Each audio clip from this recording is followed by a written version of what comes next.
Kia ora, no mai haere mai. Hello and welcome.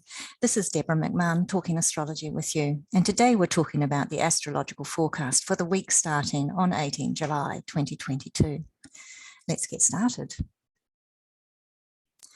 This week, the sun will transit between 24 degrees of Cancer and the 1st degree of Leo, so it will make its ingress into its home sign.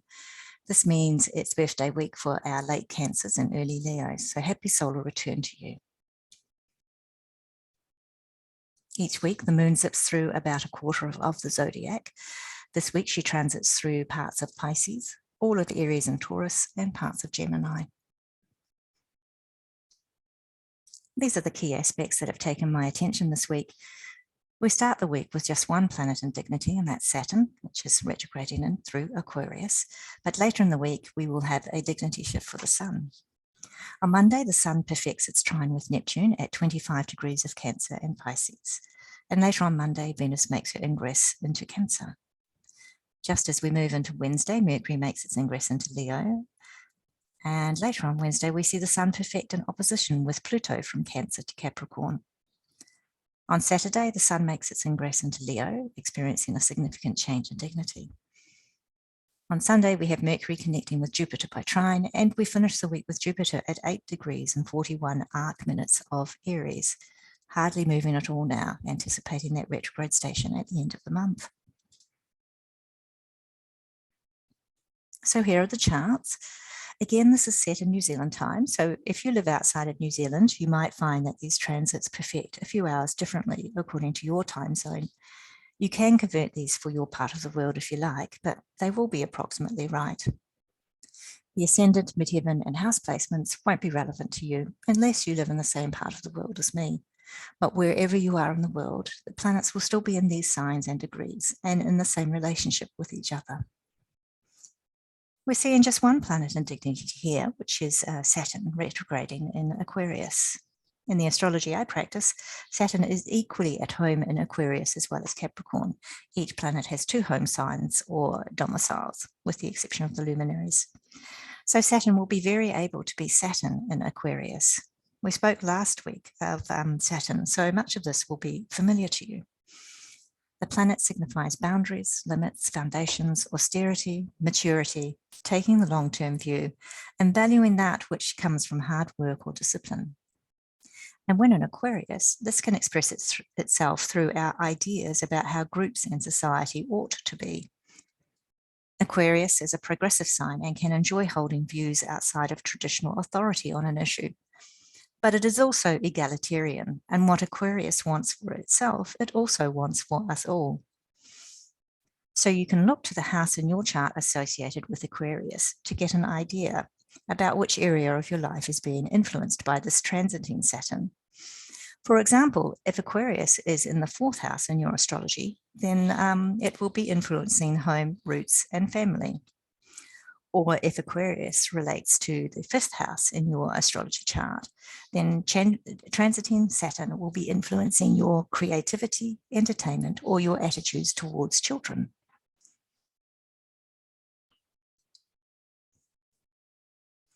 Sun trine Neptune on Monday.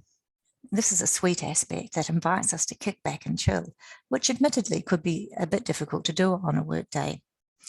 Our physical energy may be a little diffuse, but our imagination or artistry will be humming. The Cancer Pisces influence may have us feeling our feelings and maybe the feelings of others as well. This blending and confusing will peak in the afternoon when the moon conjoins Neptune. It will be a good time to invest in self-care as well as compassion towards others. Later on Monday, Venus makes her ingress into Cancer. This is more sweetness. When Venus is in Cancer, we feel attracted to others through emotional connection. Our capacity to nurture deepens and we express affection sensitively or even beautifully. However, we can feel buffeted by our stronger need for a secure, harmonious home life. This influence will be with us for the next 3 or so weeks.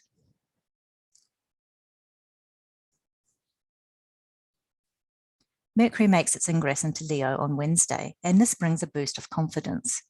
After transiting through sensitive Cancer, Mercury's arrival in Leo is a bit like slamming the door open and announcing to a waiting audience, I'm here.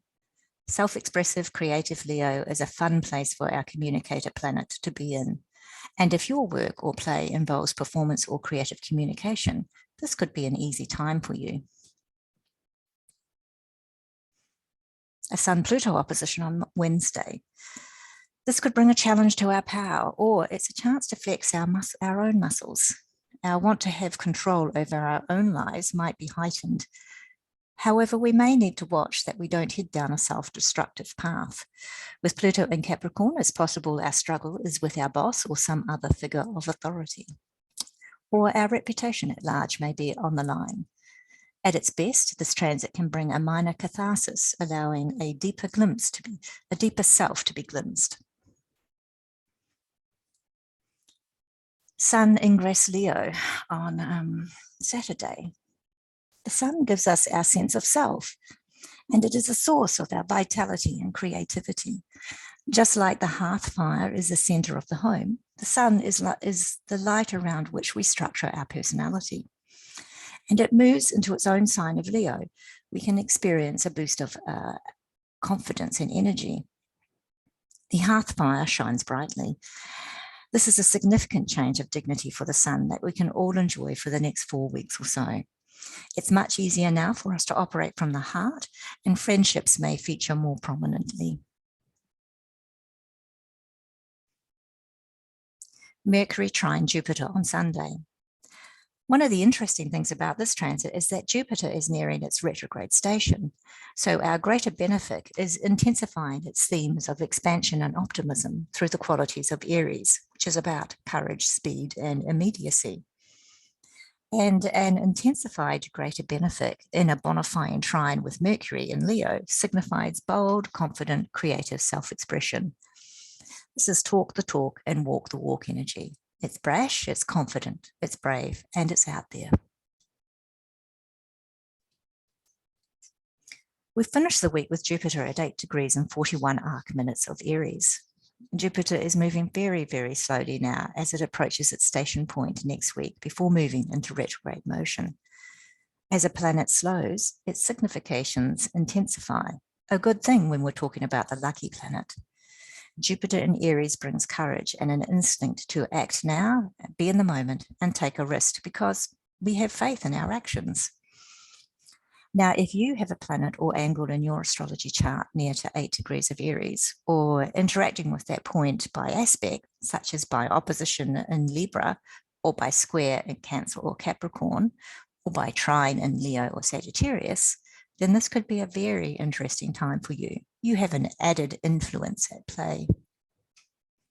For us all, this is the start of a much longer story because we will be revisiting this transit in February of next year when the lucky planet returns to the same part of the zodiac after completing its backwards trek. If you want to keep track of how this plays out in your life and you're not much of a journal keeper, then think about putting a note in the comment section below. Then you can come back to this video next year and see how Jupiter's themes lived out in your life. But do take some precautions about your privacy in the comments. You can go a little cryptic or go very general. Jupiter can speak to our faith and beliefs, and it is associated with foreign travel, higher education, teachers, and wisdom.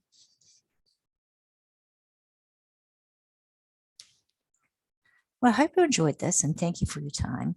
I have noticed that there have been some new subscribers to the channel, so I want to thank you for doing that. And thank you too to my subscribers of old. I'd like to ask you for some feedback. When do you think is the best time in the week to publish these forecasts?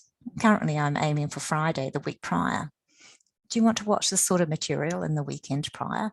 Or is there a better time to release them? Maybe very early on Monday mornings? Let me know your thoughts in the comments. I'd really appreciate it. As always, I encourage you to encourage me with a like, comment, share, or subscribe. Noho oro mai. Stay well. Goodbye until next week.